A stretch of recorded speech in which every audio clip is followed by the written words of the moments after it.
You will hear a new student, Stefan, talking to an assistant, Anna, at the student union about his membership. You now have 30 seconds to read questions 1 to 6.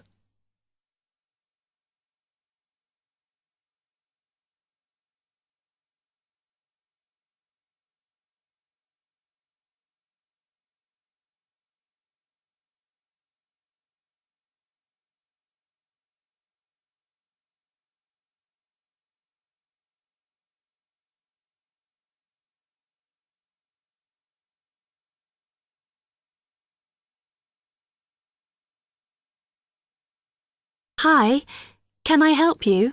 Yeah, I hope so. This is the first time I've been down to the union. I'm a new international student, and I just wondered what to do. Oh, right. Well, normally we ask international students to fill out this form, and we put your details on the wall by reception. Then other students can contact you. It's a way for everybody to get to know each other. It can be a bit lonely otherwise. Oh, I see. What's your name? I'm Anna, by the way. It's Stefan Unger. OK, well, just write that there, next to name, and then fill in the rest. Right. What does it mean, degree program? Oh, just if you are an undergraduate or a postgraduate. Or maybe you're just here for a short course? I'm a postgraduate. Do I need to say what in? Not really. It's too much detail. But you should put your department so people who have the same interests or problems as you can get in touch. So I'm studying marine construction, so for department, do I put down the science faculty then? Just your actual department. That must be engineering, no? Oh, I see, yes. Then if you list what you like doing in your free time, not that we ever get any when we're studying, and maybe you can meet up with someone socially, or to join a club or something. Well, I like lots of things. Shall I just list them?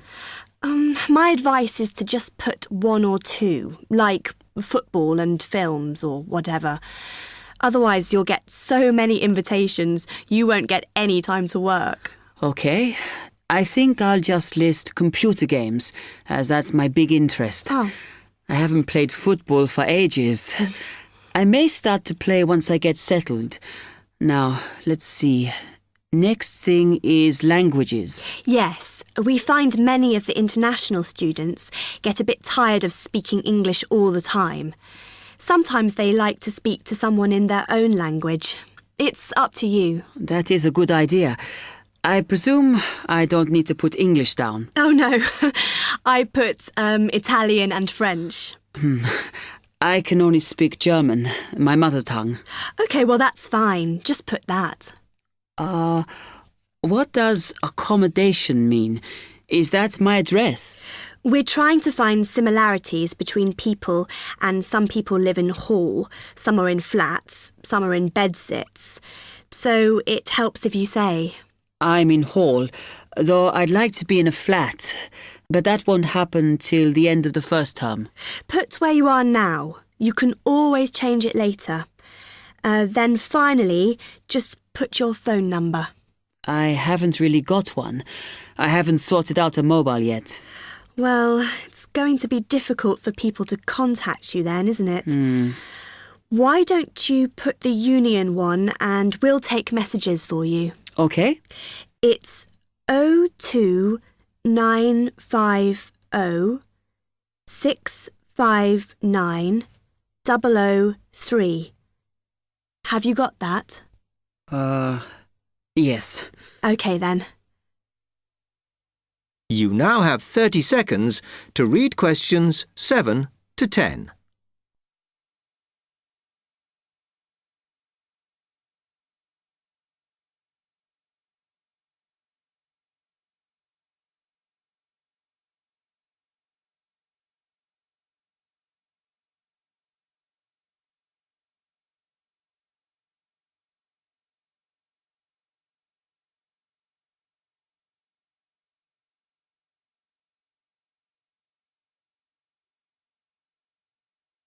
Oh, I had a couple more questions about the services you've got here.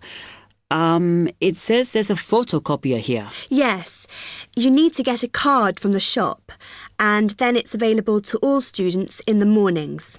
The union uses it after 1 p.m. Okay. I see also the union organizes loads of events. Are they always held here in the union building? It looks big enough. If you're interested in something, you should check the poster or our website. In fact, we normally use the Round Theatre, opposite the conference centre for most events, because the sound system is better. Right, I'll do that. Also, I wanted to hire a van. Can I do that through you? No. You need to present a case, really. They're not just available for hire to anyone. The president said we have to limit who is allowed to hire them. The person you need to see is the transport secretary. She's on the 2nd floor. Okay, thanks. The other thing is, are all the discounts we get with our union card listed on the back of the card? I thought there might be more. No, that's it, I'm afraid. Mainly books, clothes and music. Though we are currently negotiating to get one on newspapers, so that should be valid from next term. Okay, thanks a lot for your help.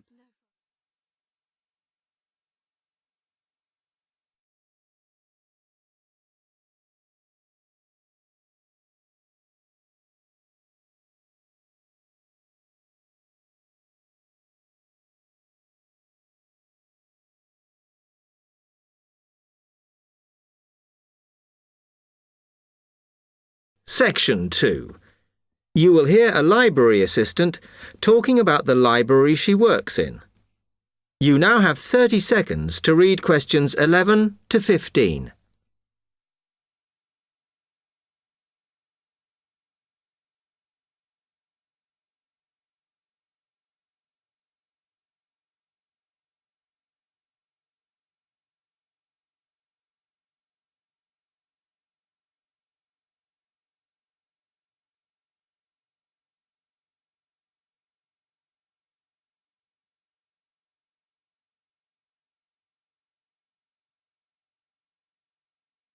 Hi, can I help you? Yes, I wanted to join the library. Okay. First of all, let me show you round the library and explain a few things for you. Okay, now we're here at the main entrance. You can see the reception, which is where you bring back and take out books. And also, we can order books and answer your questions there. Next to the reception, where you can see those old desks, is where we keep the magazines, because you can sit down and read there. They're divided into sections for sciences, geography, arts, etc. Then, at the back of the library, you can see the section for old books. Next to that is where the books proper start. That used to be the science section, but now on those shelves you'll find the art section. We had a big reorganisation in the summer, which I think has made it clearer. The numbering is standard, so you should be able to find what you want quite easily. However, if you can't find something, it probably means it's been borrowed. Okay, then in the corner next to the reference section is where we thought it was quietest and away from the phones and printers and things, so we've put the study desks there. They all have computer access if you need it for your laptop. We do ask that you don't just read magazines there, though. Okay, then there's the reference section, where you can look up the files. Then, as we come back to the main entrance, is the next section, where we used to have the languages. It got very busy and noisy, so when we moved everything round, we decided to put the law books here. Also, because it's a smaller section, it fits quite well here. Okay then, we're back at the main entrance. Over there, by reception, there's a door that goes to the extension, And we have further sections, such as languages and study desks through there. So you could have a look round when we've finished. Then, just between reception and the door here, is where we decided to put the computers.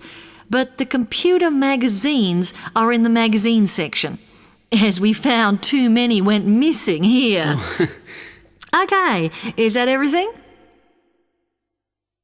You now have 30 seconds to read questions 16 to 20.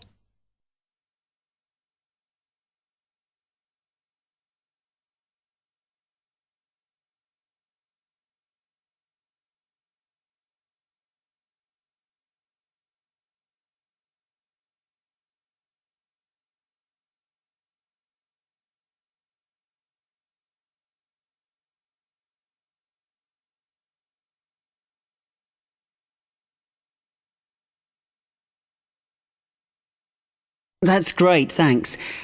Can you just tell me a bit about borrowing and the rules and whatever? Of course.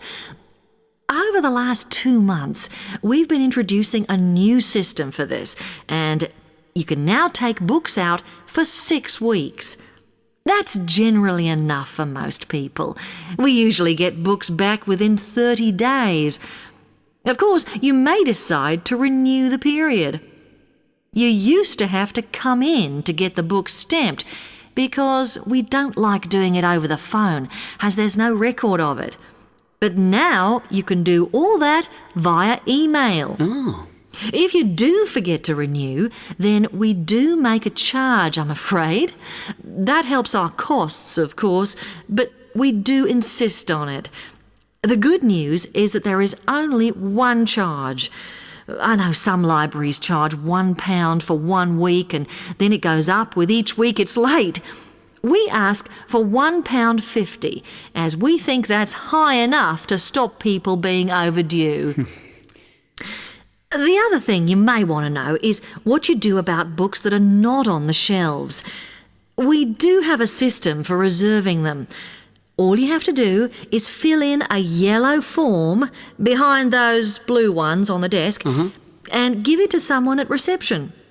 We'll let you know when it comes in. Also, sometimes you will need a journal article that we don't have but can get from other libraries. So we offer an ordering service if you need it. Now, if you'd like to fill in this form here.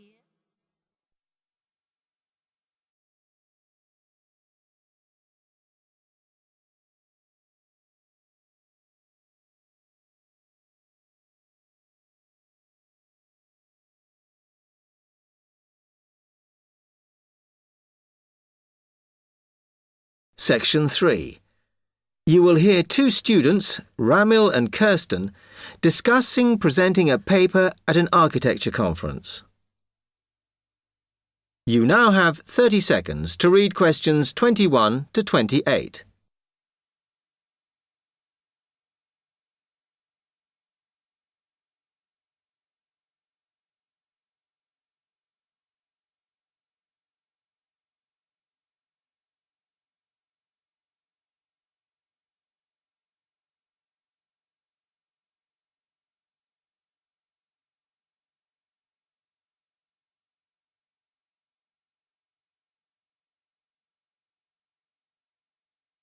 Hi, Kirsten.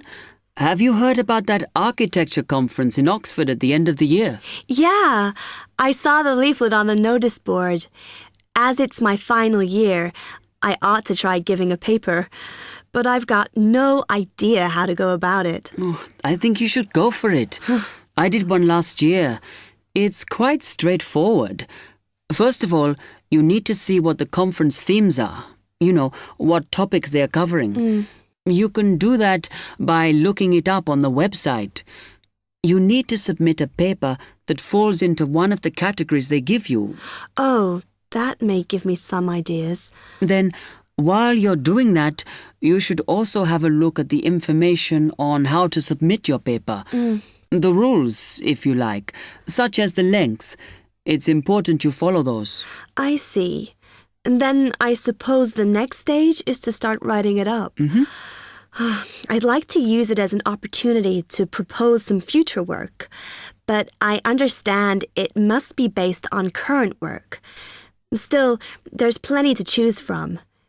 It makes sense to do something that I'm more familiar with. Yes, and the other thing is, when you've written it up, then go back and look at your data carefully and make certain that you've presented it in a format that is standard for your subject. Remember, people have to absorb information very quickly while they're listening. Don't make it too complicated. Okay, well, I reckon that'll take me about a month to get that sorted. Then the next thing I have to do, I guess, before I send it off to the conference organizer, is give the whole thing to the events officer so that he can look through it and see if it all makes sense and is okay. Yeah. Remember to warn him that it's en route so he can fit it into his schedule. Oh. Then you're done, really. All you have to do after that is to go through it and sort out any changes you need to make. Then finally, you can submit it. You can do that online. Phew, good. Then I just wait to hear, I suppose. How long does that take? It depends, but usually about 6 weeks. Oh. When you hear if your paper has been accepted, then at that stage, it's worth giving them a list of any technical things you need when you actually give the talk.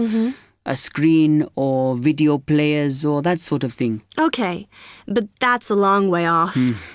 And I know that if my paper is accepted, then at that stage, I have to give them a short text about myself and my academic background so that they can put it in the brochure. Famous at last. Yeah. You now have 15 seconds to read questions 29 to 30.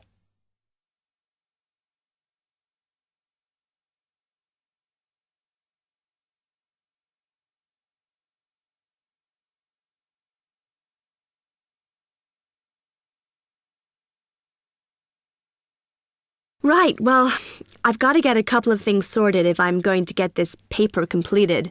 Have you got enough data? Possibly. I'd like to reinforce some of it, though, so I thought I'd send out some more questionnaires. I was looking at that thesis that Angela wrote last year, and she said you need a sample of over 100 to be sure of your results. I think some of this year's postgraduates are doing some of the same stuff as you on buildings. Why don't you talk to them? I'll end up getting confused. It would be more useful for me to actually go out to that site by the rail bridge to see how they're building the new factory. Oh.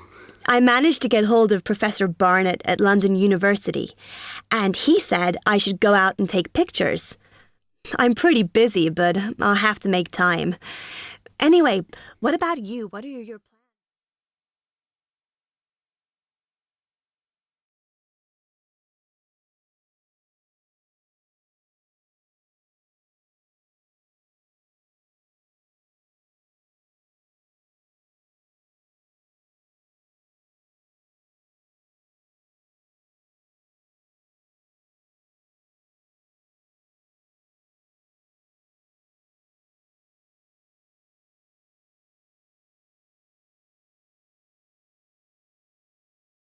Section 4. You will hear part of a lecture on the current and future use of mobile phones. You now have 30 seconds to read questions 31 to 35.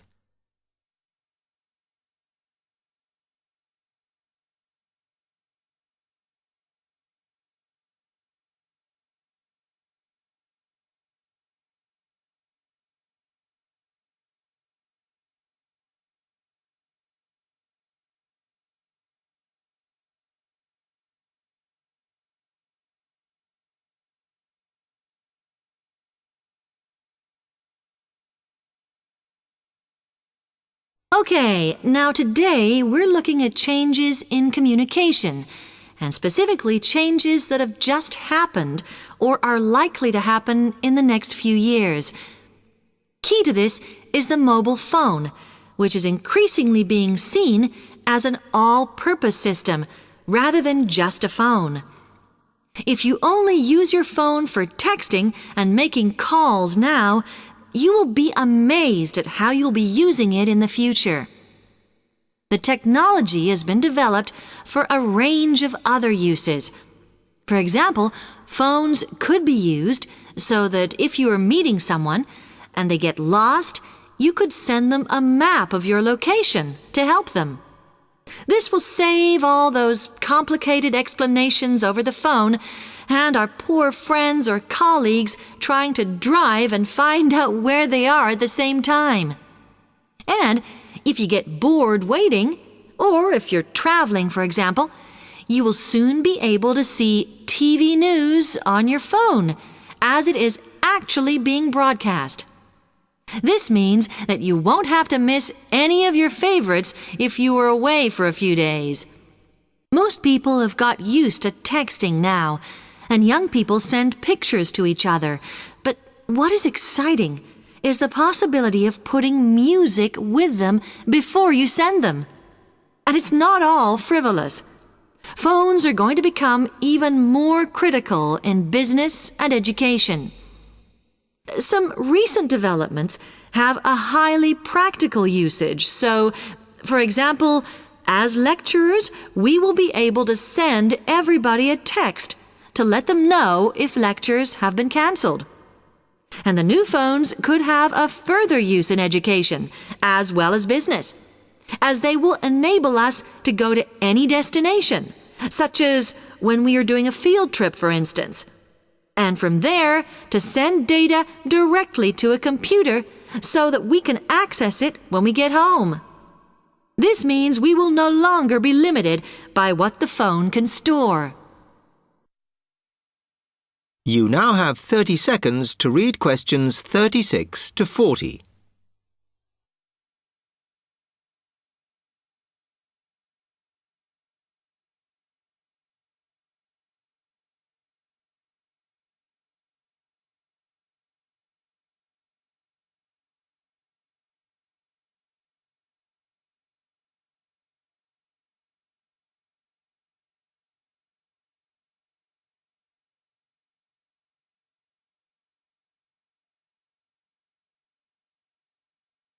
And it's interesting to look at the different ways that men and women use phones now, as that does affect how the technology will develop. Some research has been done on how people use phones, and some of the results are surprising. One of the increasing usages of mobile phones is to get all sorts of data, such as phone numbers, the weather, train times, etc. And while there's been an attempt to set up connections with things that women might be interested in accessing, it is overwhelmingly men who do this. But what about the traditional use of a phone? To speak to people? I suppose we would predict that it is mainly women who use phones as a method of contact for friends and family, but, in fact, the genders exploit this facility equally. I've spoken about the increased business usages that phones will offer, and I suppose we would associate this usage with men. The survey picked up, though, that women are often working from home or catching up with work in the evenings, so they use phones in this way as much as men do. Most of us are aware we can store photos on our phones. It's an ideal method of capturing a moment wherever you are. Women tend to be the group that keep photos on their phones, but it seems that men use their phones to actually take pictures much more than women do. And of course, all this knowledge affects the marketing that the companies will do in order to sell